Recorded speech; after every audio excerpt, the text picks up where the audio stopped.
En conclusión, como ya les había dicho que la materia no es constante, siempre está sujeto a transformaciones, nada es constante, todo tiende a cambiar, a envejecer, como por ejemplo los seres humanos, los animales envejecen. Una casa puede envejecer también, puede deteriorarse, o también puede deteriorarse pues un carro, un vehículo, ¿no? Entonces nada es constante. Es por eso que decimos que la materia continuamente está sufriendo cambios, transformaciones, y esos cambios y transformaciones las llamamos fenómenos, que pueden ser en este caso de tipo físico como químico. Por ejemplo, vamos a ver que los fenómenos físicos tienen dos características muy importantes, ¿no? El cambio que sufre la materia no es permanente. ¿Qué quiere decir eso? Por ejemplo, ya les decía, ¿no?, que cuando la vela se derrite, esa vela derretida sigue siendo vela. O de repente cuando el agua se derrite sigue siendo agua.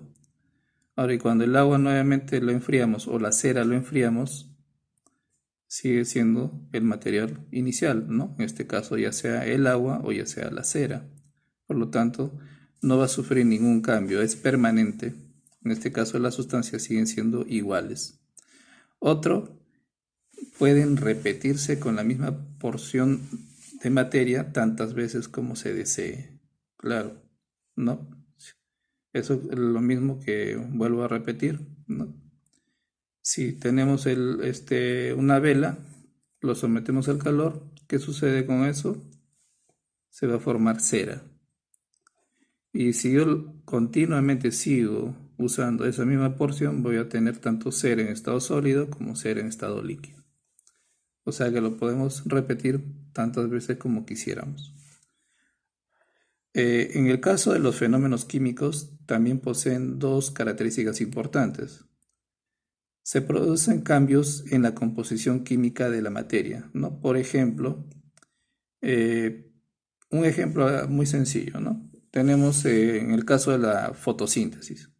En la fotosíntesis, la planta que usa como materia prima el agua y las sales minerales, que en este caso que van a ser transformadas por medio de la energía solar.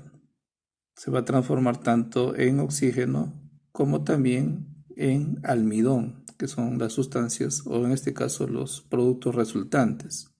Ahora, de esas dos sustancias no podemos obtener las sustancias iniciales, que eran pues el agua o las sales minerales. Otro ejemplo mucho más sencillo, por ejemplo, en la formación del agua, ¿no? Sabemos que el agua está formada por dos átomos de hidrógeno y uno de oxígeno. El hidrógeno es un gas, el oxígeno también es un gas, ¿no? Ambos cuando se combinan, cuando se unen, van a formar una molécula de agua. ¿Y la molécula de agua en qué estado se encuentra? En estado líquido. Entonces ahí también vemos un fenómeno químico, ¿no? Ahora dice, no pueden repetirse con la misma porción de materia. Claro, no se puede volver a repetir, ¿no? Por ejemplo, imaginemos que tenemos ahí un trozo por ejemplo, en este caso de la grasa animal.